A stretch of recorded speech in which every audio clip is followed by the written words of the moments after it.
khususnya selain nyenar, jualan peralatan bulu tangkis dan menerima servis kerusakan raket. Karena saya menyukai badminton, awalnya dari situ. Akhirnya bagaimana caranya dari badminton itu menghasilkan rezeki buat saya.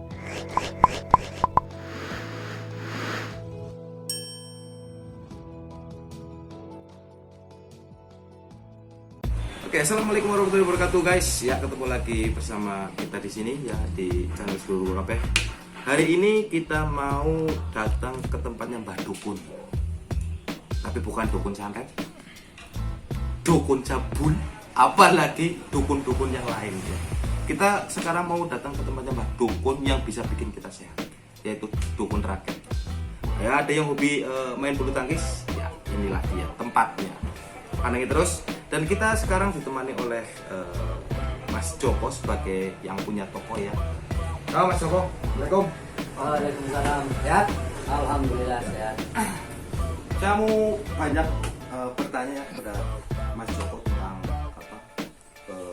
raket dan juga tentang olahraga raket, semua lah tentang olahraga ya. Siap. Saya mau tanya, Mas Joko ini awal mula bisnis ini ya, usaha ini itu mulai sejak kapan? Sejak saya hobi main badminton. Jadi ceritanya begini.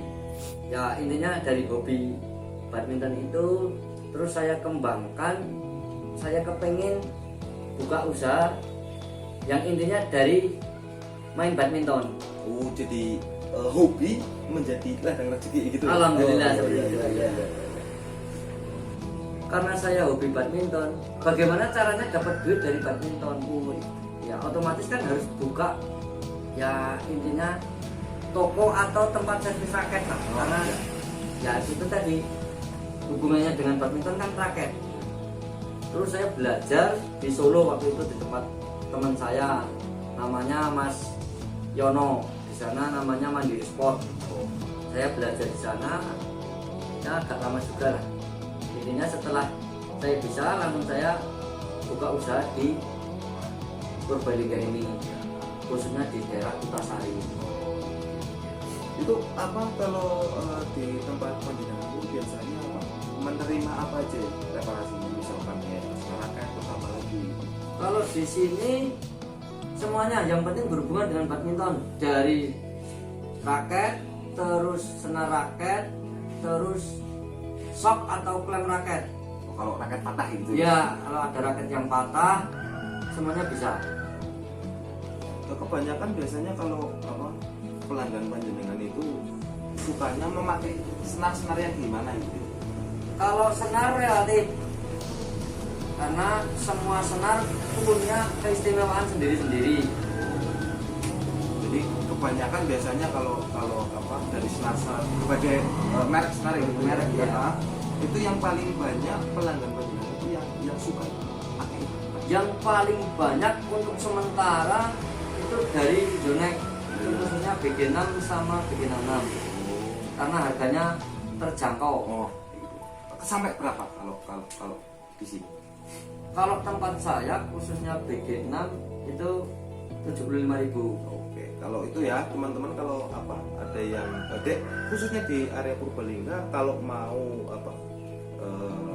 menerima raket ya, itu langsung aja tempat Mbah Dukun ya. Dukun kita ini ya untuk servis dan sebagainya ya. Nah, biasanya kalau keunggulan pemilihan itu yang BG yang Yonex tadi itu ya BG6 itu biasanya apa itu keunggulan? Keunggulannya senarnya kalau menurut saya lebih lembut, terus daya pantulnya enak, buat main itu lebih enak. Oh, jadi misalnya kalau yang punya walaupun power itu ya termasuk juga produk-produk lain pun sebenarnya sama. Cuman untuk sekelas BG66 dan ya terutama dari Yonex lah ya, itu rata-rata senarnya enak-enak dipakai. Itu kalau menurut saya sih semuanya sebenarnya enak ya, cuma tergantung lagi nanti kembali ke orang yang pakai itu bagaimana kesenangannya Mas kalau seperti itu ya. Selain itu juga di sini jual apa aja ya Mas? Misalkan untuk perlengkapan itu apa aja? Di sini sementara perlengkapan khusus untuk dari badminton, semuanya dari raket, kok, kaos, terus celana, sepatu. Mungkin baru itu dulu. Kepengennya sih yang banyak. Cuman untuk sementara yang khusus dari badminton dulu. Ya, ini biasanya banyak kalau pemain-pemain badminton itu ya biasanya kalau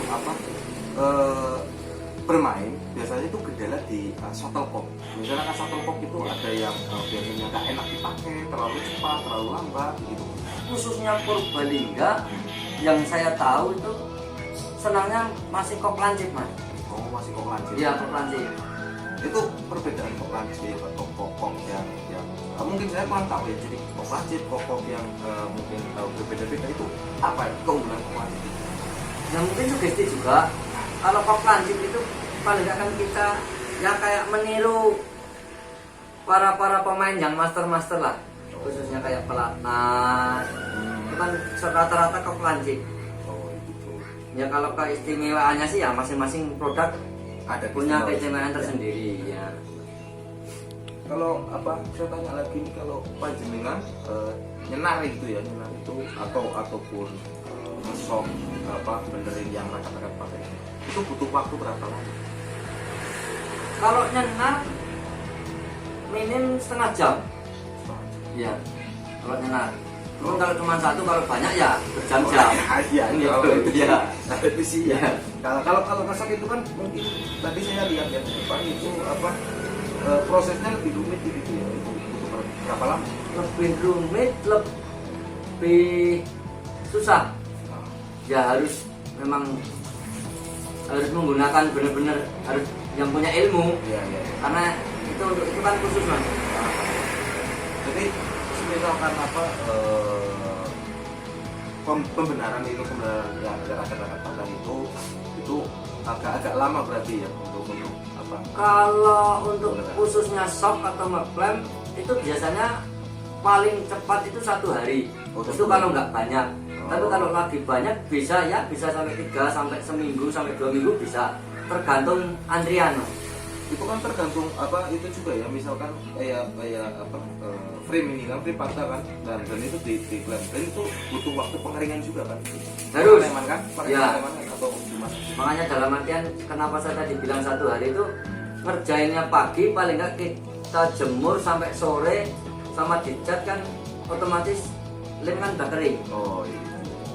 Kalau misalkan ini biasanya mungkin teman-teman di sana ya ada yang bertanya, misalkan kalau di shock atau di klaim itu krimnya itu kan pengaruh lagi kepada tarikan senar. Nah, kalau tarikan senar itu biasanya kalau tarikan 30, nah ketika udah patah kita di shock itu biasanya maksimal berapa? Nah, kalau masalah itu kita perbandingannya dengan raket yang masih utuh. Kalau yang sudah diklaim itu pasti berkurang. Iya. Kalau yang utuh intinya kalau bisa ditarik sampai 30, berarti kalau yang sudah diklaim palingnya 26 27 masih mampu. Oh ya, berarti hanya kurang beberapa. Iya, aja. kurang. Pasti kurang beberapa digit, pasti kurang. Dari tarikan yang awal yang raket masih bener atau raket masih utuh. Kalau untuk kedepannya ini Mas, panjenengan itu akan melebarkan produk jenengan, mungkin penambahan produk jenengan seperti kaos atau apapun untuk alat-alat keseluruhan olahraga. Ada pikiran ke situ apa enggak? Kepengennya seperti itu, Mas.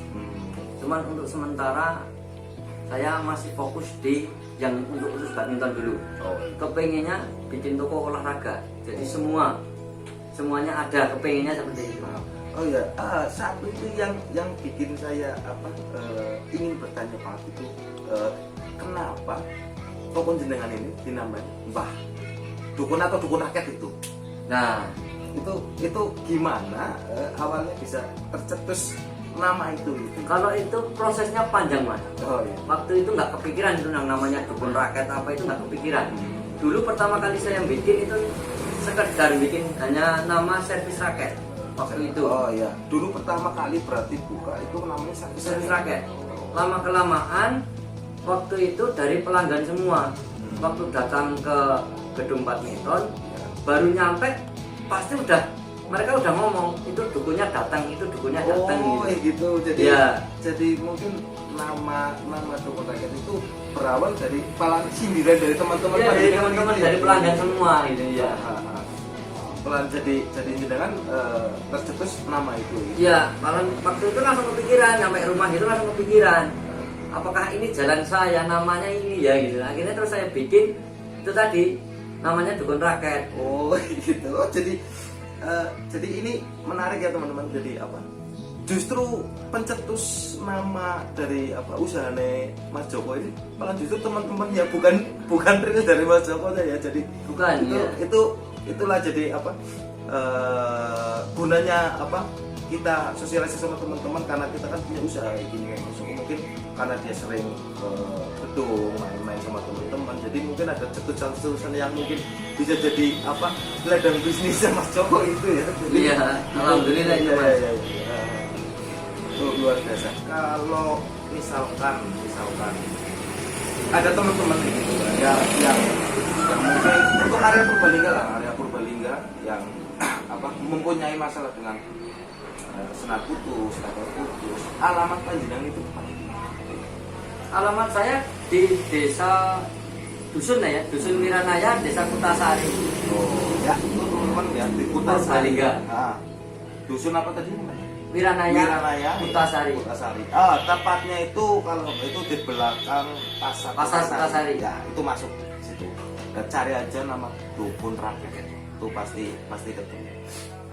Dari sekian percakapan kita tadi itu ya, saya mau bertanya, susah senang buka usaha ini? Kalau senangnya ya kalau dapat pelanggan banyak Mas, Ya, itu baru senang. Iya. Karena itu ada pundi-pundi rezeki Iya. panjenengan ya. Ya dan susahnya ya itu tadi, kalau nggak ada yang datang lah itu susah, nggak dapat sih Mas. Intinya bersyukur lah ya, apapun dikasihnya lah. Dan juga mengutamakan pelanggan. Nah itu tadi juga termasuk yaitu kan mutu. Ya. Setiap tukang senar pasti punya keistimewaan masing-masing. Semuanya tidak ada yang jelek, semuanya sih bagus, tergantung kepuasan pengguna masing-masing ya. Kalau saya pribadi itu tekad Mas, tekad yang kuat, kita tekun gitu. Karena secara tidak langsung ya kita nggak usah memikir terlalu apa dulunya saya itu, intinya satu, saya itu sudah dikasih modal banyak oleh Allah Subhanahu wa Ta'ala, yaitu dari kita mulai kesehatan kita, tangan, mata, kaki, kita udah dikasih modal banyak. Tergantung kitanya harus bagaimana. Kalau masalah uang sambil jalan, insya Allah kita bisa. Yang penting kita udah punya modal, yaitu tadi kesehatan kita itu tadi yang utama. Jadi itu ya buat teman-teman. Jadi motivasi yang penting itu kita usaha ya. Kita sudah diberikan banyak kelebihan dari Tuhan ya. Jadi dimaksimalkan terus walaupun apa dengan kegagalan satu, kita bangkit lagi untuk tetap bisa membangun sebuah usaha atau bisnis panjenengan semua. Oke. Dan terima kasih untuk apa hari ini Mas Joko kita sudah diperkenankan main ke sini untuk melihat usaha panjenengan dan diberikan motivasi untuk teman-teman juga ya. Jadi kita banyak ucapan terima kasih banyak ya. Untuk next kedepannya kita doakan usaha panjenengan itu lancar, nambah maju. Sebagai tujuan panjenengan ingin melebarkan atau ingin menambah stok untuk alat-alat olahraga itu tercapai, dan untuk kedepannya semoga semakin maju. Oke, terima kasih. Dan untuk teman-teman juga ya, jangan lupa like, share, and subscribe bila video ini membuat motivasi buat kalian ya. Jangan lupa untuk tetap berbagi, menjaga silaturahmi dan jaga kesehatan di masa pandemi seperti ini.